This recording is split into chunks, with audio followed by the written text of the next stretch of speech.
Alan, we are a couple of days away from the Celtic Cup. Are you fully prepared? Are you ready for the challenge ahead? Yes, we have been doing quite a bit of work the last couple of days. To be quite honest, we've had a couple of Zoom meetings and chats with players and chatting to the staff as well. Make sure everything's prepped and ready to go. And yeah, I think everything's looking really, really good. To be quite honest, it's a good group of players, which is what we want to see. Really interactive. Um, and I'm looking forward to seeing what they can bring to the table when it comes to Saturday. On home soil, so to speak, how important will playing in Cardiff be and the home support in the tournament? Oh, very much a lot, to be quite honest. The last time we hosted, we were up north, and it's the first time it's come down to the south of Wales. So we're hoping to put on a really good show, to be quite honest, for the ticketing players that have come and the friends and family and the supporters of the game.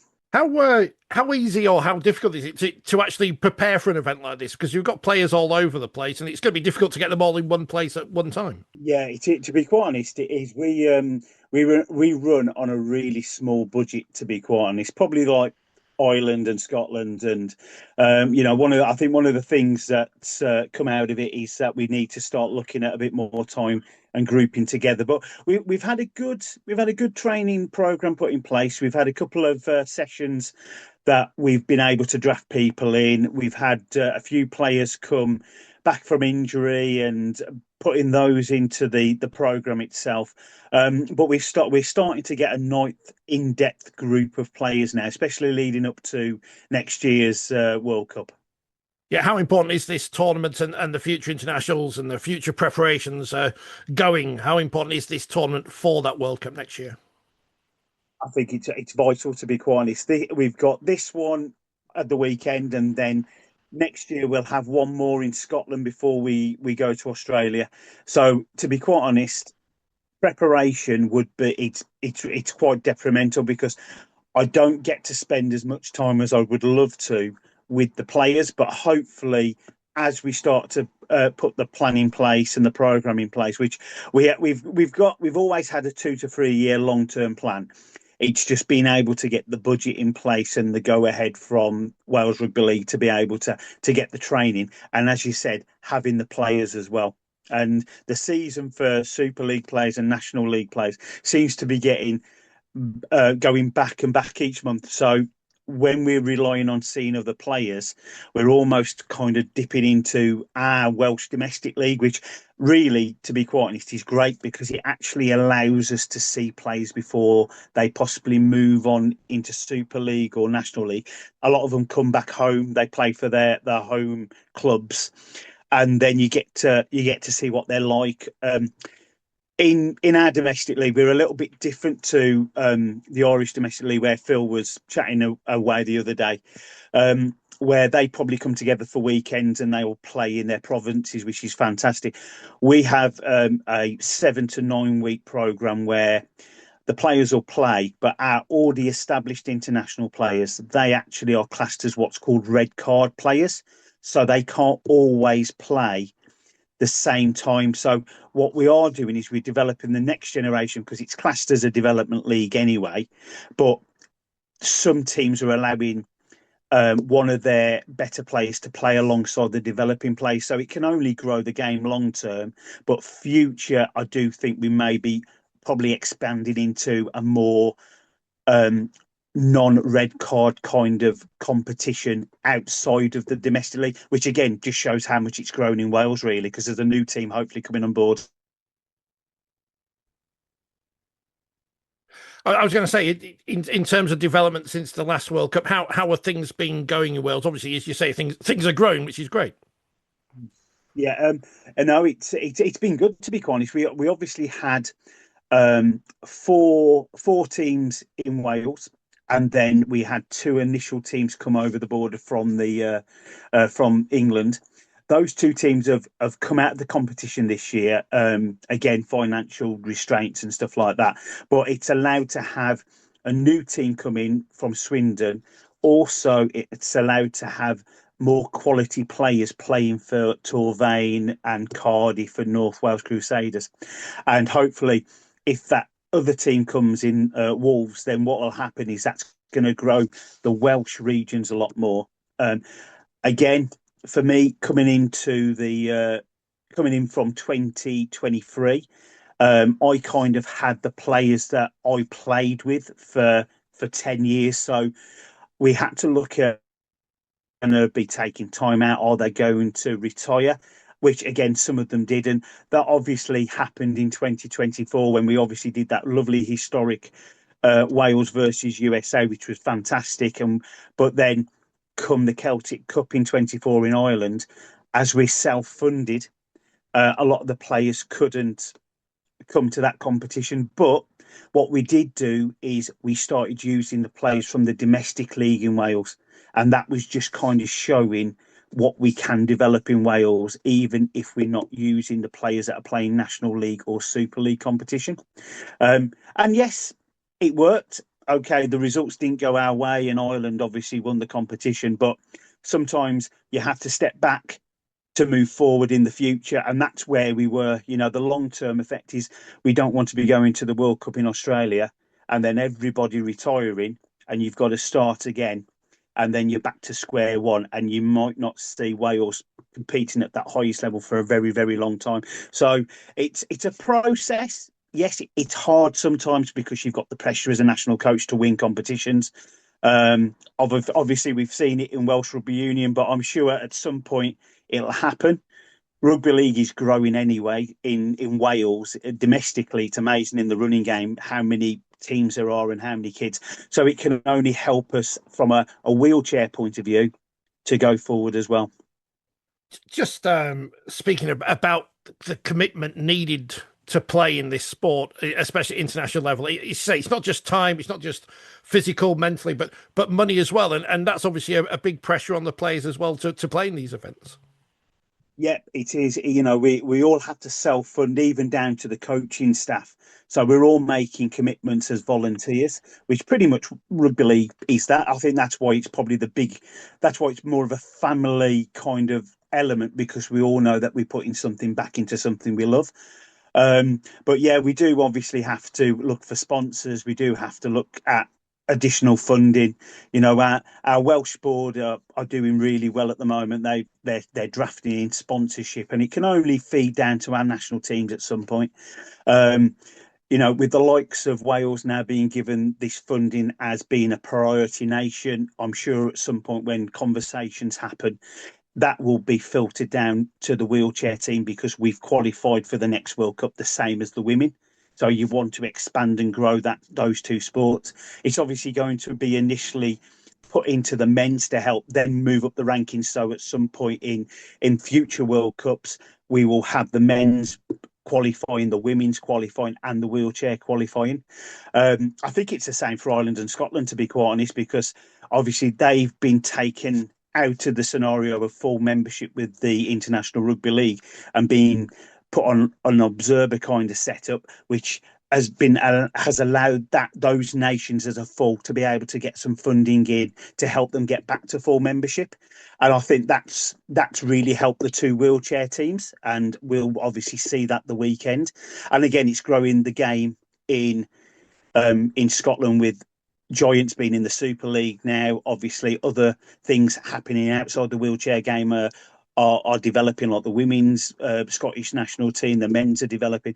In Ireland, there's always constantly great development going on with there, and again with the wheelchair team. So long term, it can only really benefit us as nations, but also the wheelchair team, where we can come together, and our goal is to be in the top three. That's our mission statement for Wales Rugby League, is all our international teams to be in the top three in the world. And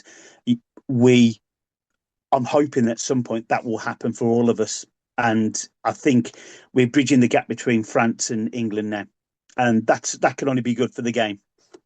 Does the Super League, obviously you mentioned there's a Scottish team in there now, we asked this to Phil on Monday, does there need to be a Welsh element in the wheelchair Super League? I would love to see it. I think as the game expands, I agree with what Phil was saying.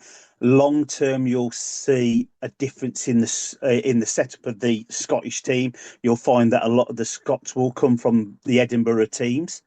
Um, I do believe that at some point we should have a Welsh contingent. Yes, I actually agree that I think with you guys that you were saying about the Irish contingent, could that be a more fuller growth? Um, and yes, I think it's brilliant. I also think that maybe if Wales have got a domestic league and Ireland have got a domestic league and um, Scotland, even though they're in the Super League, can field a team outside of that. Why not do something like the United Championship in Rugby Union and have a bit of a Celtic kind of league setup? But again, it's cost, it's funding, it's commitment. That's it. Especially if Ireland are looking at developing more players in Ireland and not bringing them from the heartlands of the UK, if you know what I mean. So, but again, can only be good for the teams to grow and develop internationally.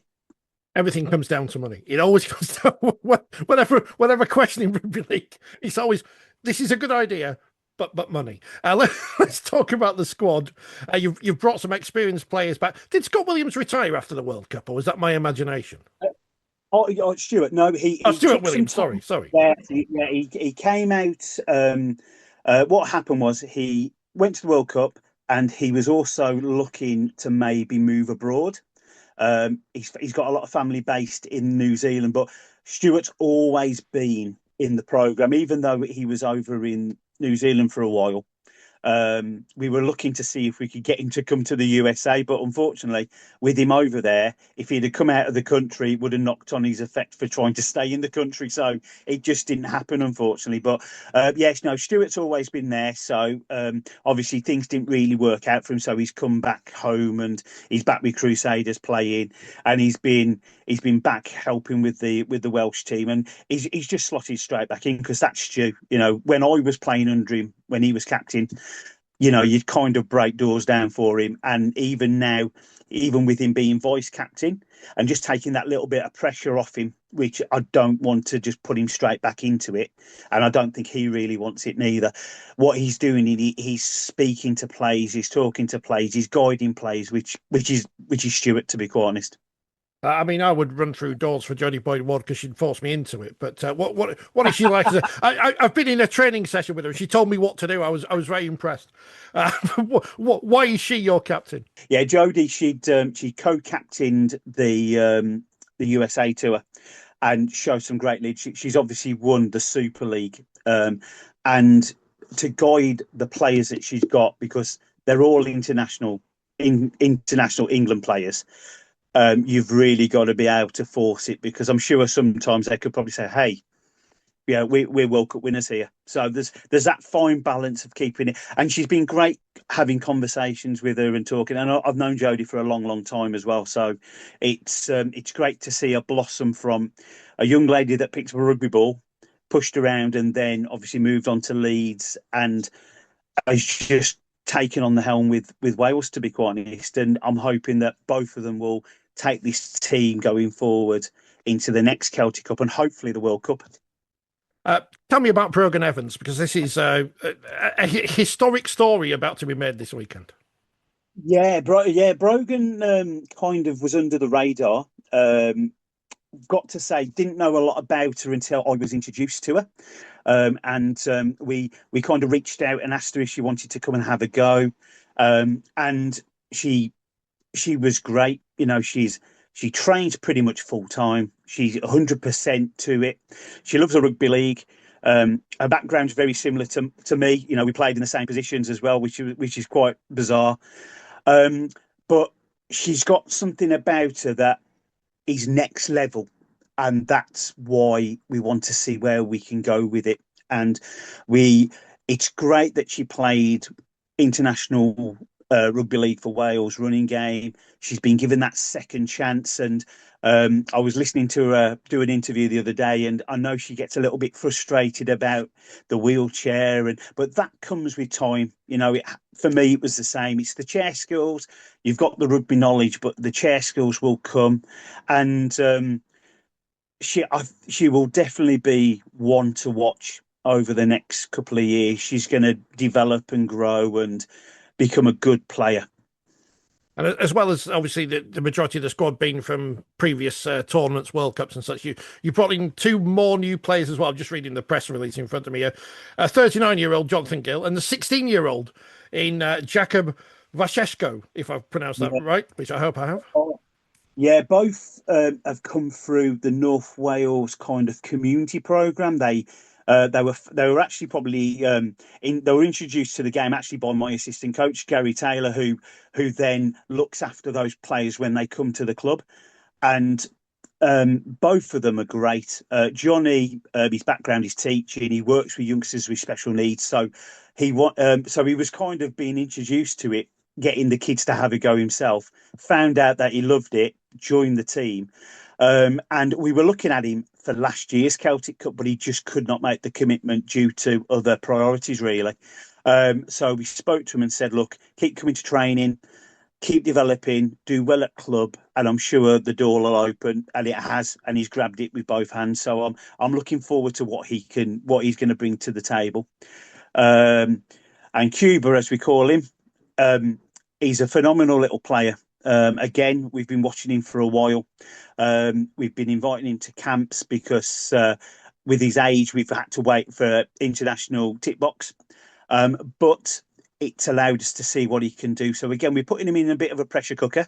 Let's see what he can do. Let's see if he's somebody that can be a future star for Wales. And I'm looking forward to him to being a winger. Maybe we might look at changing going into inside centre. Again, it's a conversation that I need to have with his club because he plays in probably a different position. But I'm sure that in any sport, most players play out of the positions that they are at club anyway, especially in football and everything. The ongoing conversation is let's see what he can do on the wing or inside centre. But I'm looking forward to seeing what he could do. 2 games in a day. How do you manage that?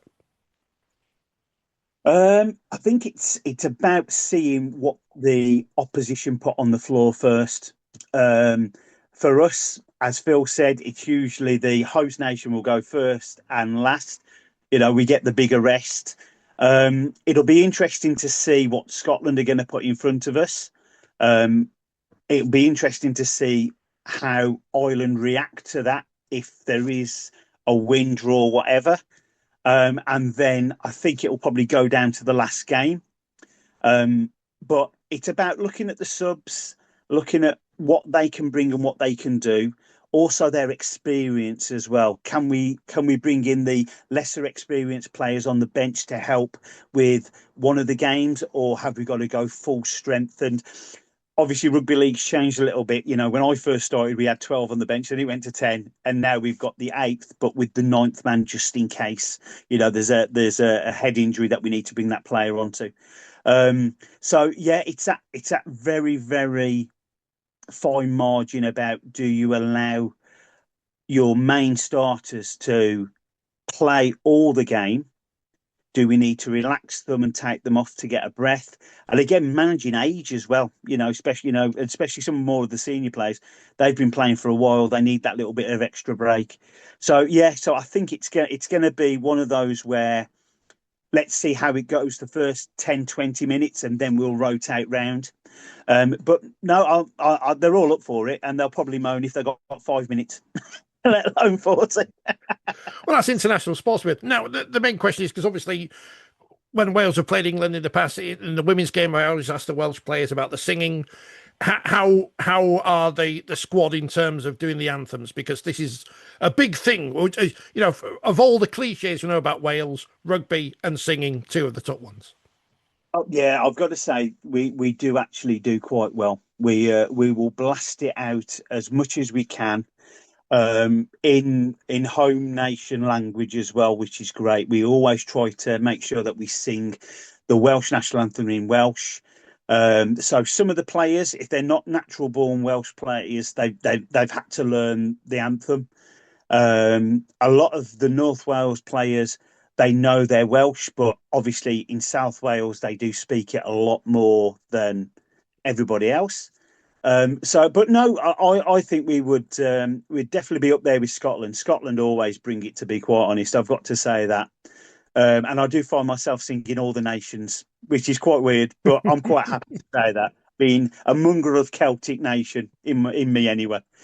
Everyone against England. At the end of the day, it's. I mean, I say this as someone who's, unfortunately, I've got no other nationality. I can't, even if I was any good, I couldn't declare myself for any of the Celtic nations, sadly. So I'm stuck with England. Oh well, one of those things. You've got to pick and choose your battles. That's what I would say. I've got the shirt anyway, so I'll just wear that, and no one will know, so it's okay. That's absolutely fine. It's going to be obviously a great day on Saturday. We wish you well. People who want to go there, down in Cardiff, tickets available. All the details on the Wales Rugby League website and such. Yep, they are. Yep, still plenty of tickets as well, which is great. So hopefully you can get on the door, pay on the door. Also, it will be streamed live on our streaming system. So Wales Rugby League YouTube will be streaming. A lot of the information is out on socials, but just follow Wales Rugby League and see what you can do. If not, follow the other nations, because we're all using the same streaming. Excellent. I'm really sad I can't be there, but unfortunately, as we mentioned with money earlier, I've got to work so I can do some other things. One of those people will give you the dates in future straight away. So and it's in Scotland, so a nice little holiday for you. But I will make sure I'm watching the streaming surreptitiously. Alan, thank you very much for your time. Good luck for the weekend, and I'm sure we'll catch up again in the future. Lovely. Thanks, Richard. Thank you.